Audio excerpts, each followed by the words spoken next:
আপনি কি জানেন ছোট্ট একটা লেবু আমাদের শরীরের জন্য কত বড় উপকার নিয়ে আসতে পারে? লেবু শুধু খাবারের স্বাদ বাড়ায় না, বরং শরীর থেকে জমে থাকা টক্সিন বের করে দেয়, হজম শক্তি বাড়ায় আর রোগ প্রতিরোধ ক্ষমতাও শক্তিশালী করে। আরো মজার ব্যাপার হলো লেবু ত্বককে উজ্জ্বল করে, ওজন কমাতে সাহায্য করে, এমনকি পুরুষদের যৌন শক্তি বাড়াতে সাহায্য করে। শুনতে অবিশ্বাস্য লাগছে তো?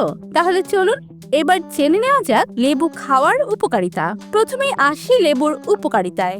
লেবুতে রয়েছে প্রচুর ভিটামিন সি আর অ্যান্টিঅক্সিডেন্ট, যা শরীরের রোগ প্রতিরোধ ক্ষমতা বাড়াতে অসাধারণভাবে কাজ করে। প্রতিদিন সকালে গরম পানিতে লেবুর রস খেলে শরীর ডিটক্স হয়, হজম শক্তি ভালো থাকে এবং রক্তে কোলেস্টেরল কমে যায়। এর ফলে হার্টের রোগের ঝুঁকি অনেকটা কমে। যাদের ওজন কমানোর ইচ্ছে আছে তাদের জন্য লেবুর পানি হতে পারে সবচেয়ে সহজ সমাধান। লেবু শরীরের চর্বি কমায় এবং ওজন নিয়ন্ত্রণে সাহায্য করে। শুধু তাই নয়, এতে থাকা অ্যান্টিঅক্সিডেন্ট ত্বককে করে তোলে উজ্জ্বল ও তরুণ। এছাড়াও গলা ব্যথা, ঠান্ডা কাশি কিংবা সংক্রমণে লেবু বেশ উপকারী। লেবুর আরেকটি বিশেষ উপকারিতা হলো এটি পুরুষদের যৌন শক্তি বাড়াতে সাহায্য করে। নিয়মিত লেবু খেলে শরীর থেকে টক্সিন বের হয়ে যায়, রক্ত সঞ্চালন ভালো হয় আর হরমোন ব্যালেন্স ঠিক থাকে। এর ফলে মানসিক চাপ কমে যায় এবং যৌন স্বাস্থ্যে ইতিবাচক প্রভাব ফেলে। তবে হ্যাঁ, সবকিছুর যেমন উপকারিতা আছে তেমনি আছে ক্ষতিও। বেশি লেবু খেলে দাঁতের ক্ষতি হতে পারে। যাদের গ্যাস্ট্রিক বা আলসারের সমস্যা আছে তারা খালি পেটে লেবু খেলেই ক্ষতির ঝুঁকি বাড়বে। আবার অতিরিক্ত লেবু খেলে শরীরে পানি শূন্যতা হতে পারে, তাই প্রতিদিন 1 থেকে 2টা লেবুই যথেষ্ট।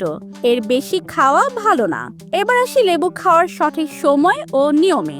সকালে খালি পেটে গরম পানিতে আধা লেবুর রস মিশিয়ে খেলে শরীর সতেজ হয় এবং ডিটক্স হয়। খাবারের পর লেবুর পানি হজমে সাহায্য করে। তবে যাদের গ্যাস্ট্রিক প্রবল তাদের খালি পেটে লেবু না খাওয়াই ভালো। চলুন এবার জেনে নেওয়া যাক লেবুর কিছু অজানা তথ্য। লেবু আসলে কোনো সবজি নয়, বরং ফল। লেবু গাছে সারা বছর ফল ধরে, এজন্য একে বলা হয় এভারগ্রিন ট্রি। একসময় সমুদ্র যাত্রায় নাবিকরা লেবুর সাথে রাখত স্কার্ভি রোগ থেকে বাঁচার জন্য। শুধু তাই নয়, লেবুর বাহ্যিক ব্যবহারও রয়েছে, যেমন চুলে দিলে খুশকি কমে, ত্বকে দিলে দাগ দূর হয়। তাহলে দেখা গেল ছোট্ট এই লেবুর ভেতরে রয়েছে অসংখ্য গুণাগুণ। তবে মনে রাখতে হবে পরিমাণের বাইরে কিছুই ভালো নয়, তাই লেবু খেতে হবে নিয়ম মেনে। আশা করি আজকের ভিডিও দেখে লেবু সম্পর্কে নতুন কিছু জানতে পেরেছেন। আর হ্যাঁ, অবশ্যই কমেন্ট করে জানাবেন আপনি লেবু কিভাবে খেতে সবচেয়ে বেশি পছন্দ করেন। আর জানেন কি, খেজুরকে কেন সুপারফুড বলা হয়? খেজুরে রয়েছে অনেক বেশি স্বাস্থ্য উপকারিতা। যদি না জেনে থাকেন তাহলে এই ভিডিওটি দেখে নিন।